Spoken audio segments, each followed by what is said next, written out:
selfless self as Maharaj says, in the ultimate stage, there's no experience, no experiencer, no witness, no witnesser. Why? Because I don't know myself.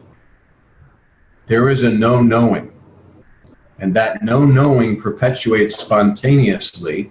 And the conviction is then, the stranglehold on the beingness is released. I can use this body, but this body, when it finishes, is not my demise. I know this. I've shown this. And again, the best way to say is something in back engraves this insight on the back of the screen of mind and sees this engraving. And in that instant, it releases the stranglehold on the beingness. Or I think like Nisargadatta Maharaj described it as de-annying or de-annied or something like that. I forget. I saw a video a long time ago where it said in that instance, his beingness de-annied. And then as these years have come and this experience of selfless self sort of releasing that stranglehold, that may be what it was being spoken about, is when that absolute, the selfless self, de-annides, or whatever it's called, but releases the stranglehold on the beingness. It's no longer struggling and striving to perpetuate existence in that body form. There's no longer that.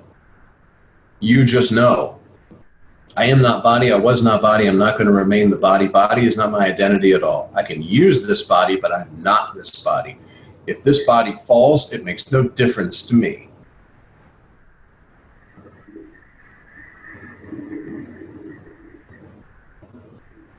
Nor will it even be known.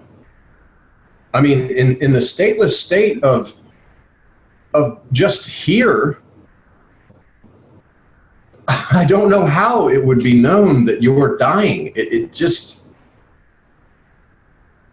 unless somebody else was telling you maybe, and they're like, oh, you're dying, you're dying, you're dying, but it wouldn't process as, well, what does that mean? Where, like, I think Ramana Maharshi said, where would I go? And when the selfless self knows itself in a real sense, where would I go? When this body falls, where would I go?